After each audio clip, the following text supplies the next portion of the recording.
बहुत गर्मी लग रही है। हमारे घर में एसी होता तो कितना अच्छा होता। तुम एसी की बात कर रही हो? यहाँ कूलर भी ठीक से नहीं चल रहा है। माँ जी बहुत अन्याय करती है। कम से कम घर के अंदर एक एसी तो होना ही चाहिए। विशाखा और अर्जुन अपने कमरे में एक दूसरे से बात कर रहे होते हैं, तभी उन्हें अपने कमरे से बाहर से आवाजें आने लगती हैं। बाहर से जेठानी जी की आवाज आ रही है। चलो ना चलकर देखते हैं क्या हुआ है। अर्जुन और विशाखा अपने कमरे से बाहर आते हैं और देखते हैं कि विनीत अपनी पत्नी अंजलि के कमरे के लिए एसी लाया है। अरे वाह, नया एसी! ये किसके लिए आया है? मेरे कमरे के लिए आया है। इन्हें अपनी सैलरी में अच्छा खासा इंक्रीमेंट मिला है, बस उन्हीं पैसों से इन्होंने एसी खरीद लिया। अरे रोज रोज गर्मी में मरने से अच्छा है कि कम से कम एक एसी तो हो। अंजलि और विनीत के चेहरे पर खुशी अलग ही नजर आ रही थी। तभी उर्मिला कहती है, चलो अच्छा है, घर के अंदर एक एसी तो आया। एसी को देखकर उर्मिला की चारों बहू बहुत खुश हो जाती हैं। चलो कम से कम अब हमें एसी की हवा खाने को मिलेगी।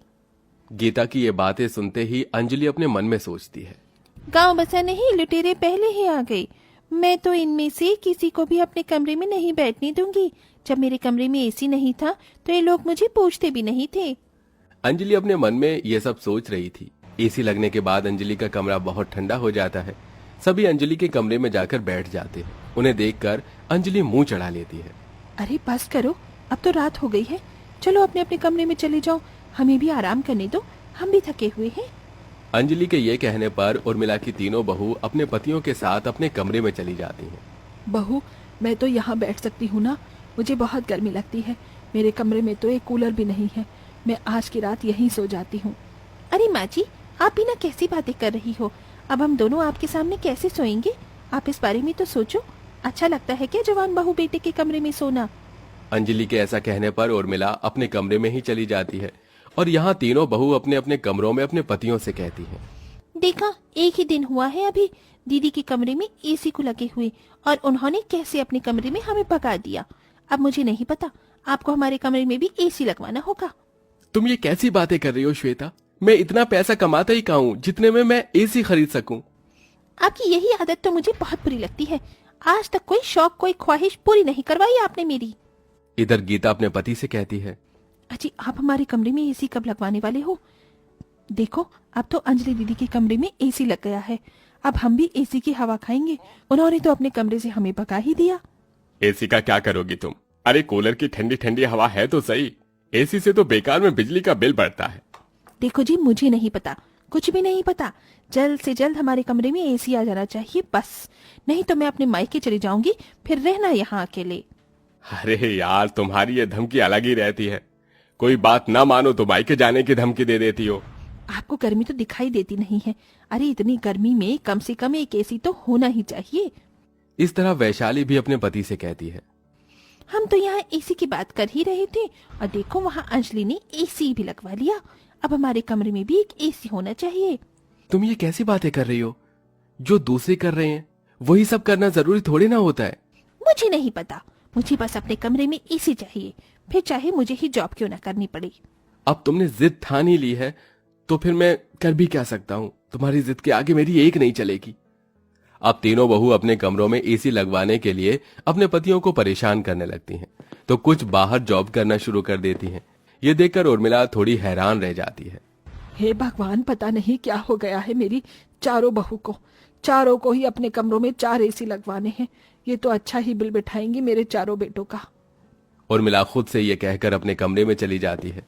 अब देखते ही देखते एक के बाद एक चारों के चारों कमरों में 4 एसी लग जाते हैं और चारों ही अपने कमरों में एसी लगाकर आराम से सो रही होती हैं। लेकिन 4 एसी चलने की वजह से बीच बीच में कई बार मीटर फूक जाता है या फिर शॉर्ट सर्किट हो जाता है। अब तो हमारे कमरे में भी एसी आ गया। अब तो रोमांस करने में भी मजा आएगा। हाँ, तुमने बिल्कुल सही कहा। कितना मजा आ रहा है एसी की हवा खाने में। बस अब तो गर्मी है भी या नहीं पता ही नहीं चलेगा। चारों बहू अपने कमरों में आराम से सो रही थी।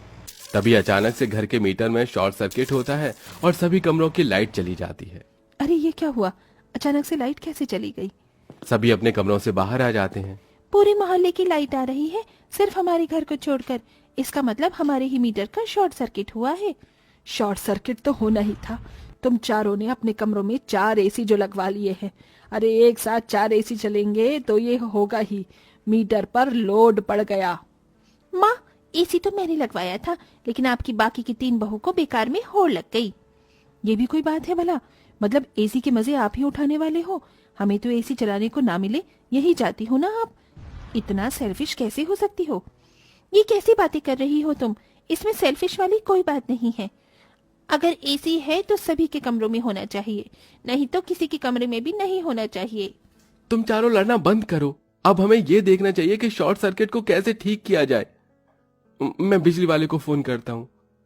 अर्जुन बिजली वाले को फोन करता है। इसके बाद घर पर बिजली वाला आता है और शॉर्ट सर्किट ठीक करके जाता है। शॉर्ट सर्किट ठीक करने में ही रात के 2 बज जाते हैं, जिसके बाद वो सब सोने के लिए जाते हैं। अगले दिन उन्हें उठने में देरी हो जाती है, जिसकी वजह से चारों बेटे ऑफिस जाने में लेट हो जाते हैं। अरे आज तो ऑफिस के लिए बहुत लेट हो गया, हमें डांट पड़ने वाली है। सॉरी, कल जल्दी से उठ जाएंगे, आज तो वैसे भी आराम से सोएंगे। इस प्रकार अब चारों बहू के कमरे में 4 एसी सुबह से शाम तक चलते रहते हैं, और कभी भी बीच में शॉर्ट सर्किट होता तो चारों भाई मिलकर पैसे मिलाते हैं और उसे ठीक करवाते हैं। ये सब अब चलता ही जा रहा था, और इसी के चलते चारों बहू के बीच में कई बार लड़ाई भी हो जाती है। उर्मिला ये सब देखकर बहुत ज्यादा परेशान थी। अब 1 महीने बाद जब उनके घर पर बिल आता है तो अरे कितनी देर से कोई दरवाजा खटखटा रहा है, तुम चारों को सुनाई नहीं दे रहा क्या? जाओ जाकर दरवाजा खोलो। रुको माँ जी, मैं जाकर खोलती हूँ दरवाजा।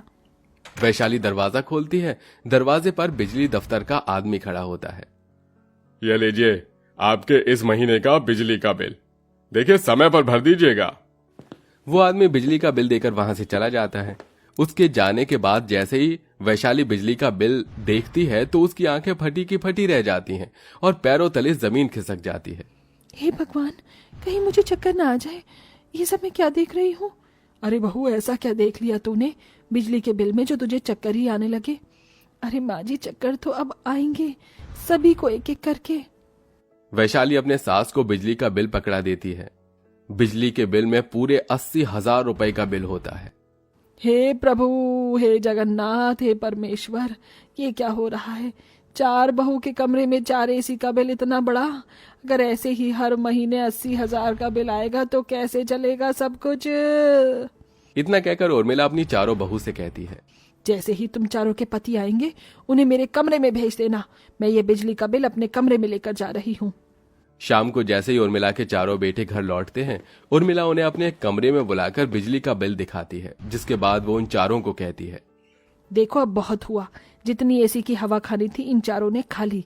अरे ऐसे ही चलता रहा तो तुम चारों को ये चारों बहू बेचकर कब खा जाएंगी पता ही नहीं चलेगा। अभी के अभी एसी वाले को फोन करो, वो आकर एसी उतार कर रखेगा और पहले की तरह सब एसी की जगह कूलर ही इस्तेमाल करेंगे। हाँ माँ, आपने सही कहा, यह सबसे सही रहेगा।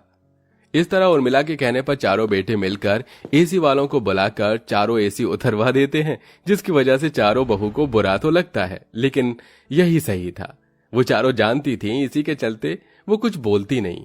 अब चारों बहू अपने कमरों में 4 कूलर से काम चलाती हैं और आराम से रहने लगती हैं। उनके बीच अब कोई जिद बहस नहीं होती एसी को लेकर, जिसके चलते वो खुशी खुशी रहने लगती हैं।